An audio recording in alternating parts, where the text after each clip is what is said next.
Ang CCTV ay isang pangunahing strategiya sa pangkalahatang seguridad dahil nakakatulong ito sa pagsubaybay at pagpigil sa mga krimen.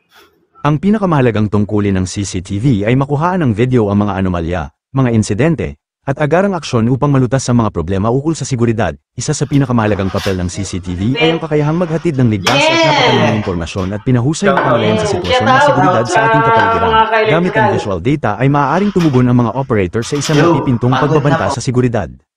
Ang pagkakaiba sa pagitan ng analog CCTV at digital o IP camera ay ang paraan ng pag-record ng video at pagpadala ng signal.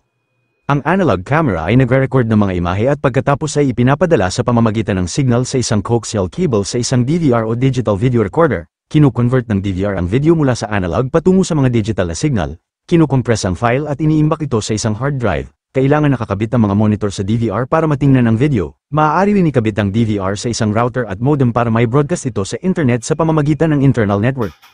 Ang digital security camera naman o IP camera, sa simula ito ay nagre-record ng mga imahe digitally.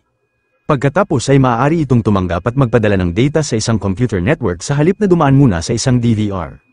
Ginagamitan ito ng NVR o Network Video Recorder. Ito ay isang computer system na nagtatala ng video footage at iniimbak nito sa isang hard disk, isang mass storage device, o cloud storage. Ang NVR ay ipinari sa mga Digital Internet Protocol o IP camera upang lumikha ng isang video surveillance system. Ang isang NVR camera system ay sumasaklaw sa mga camera na nasa maraming lokasyon. Ipapaliwanag sa atin ni Idol Nino Barba at Engineer Carlo Magno kung paano kino-configure ang IP camera. Pag default ng IP ng Hikvision, 1.64. Galing sa factory pa yun. So, kailangan mong paguhin yun. Pero pwede mo naman siyang gamitin as long na hindi magkapareho yung IP.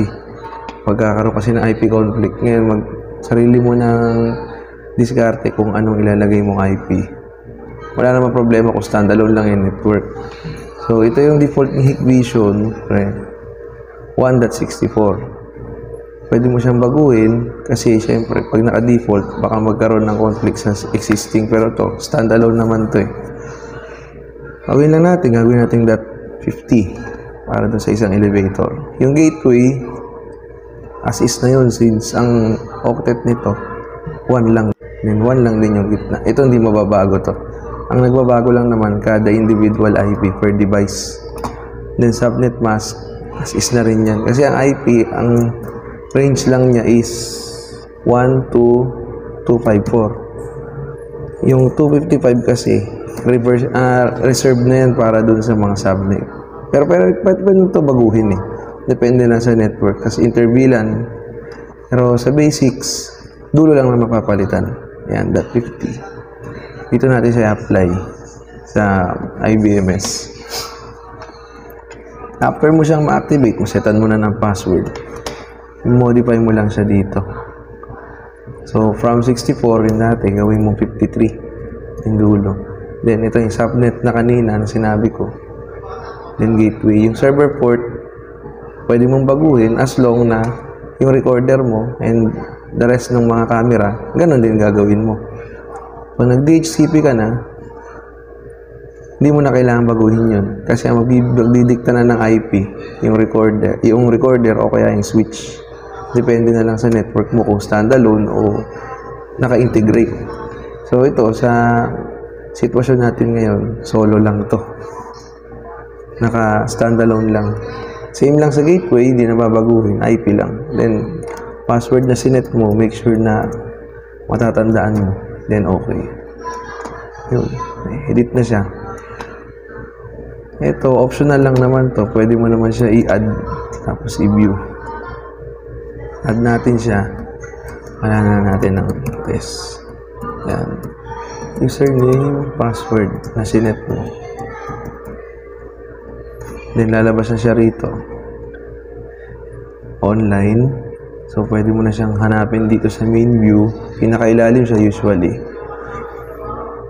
Pero pag ganito kasi, pag mayroong pangalan na test din, hanapin mo siya doon.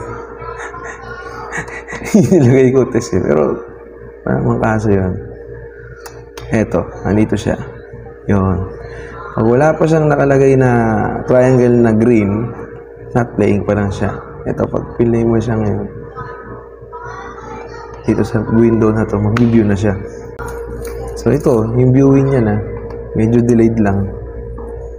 Kasi depende din sa latency niya eh. So, pag ganyan, na-view mo na, okay na yan.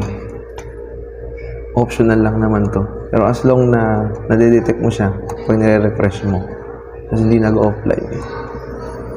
All goods na yan, kahit di mo na-delete. Then, move on ka na sa next camera. Yun lang. Shoutout kay Boy Inventor. Yun. Maraming salamat at sana may natutunan kayo kay Boy Inventor and don't forget to like, share and follow.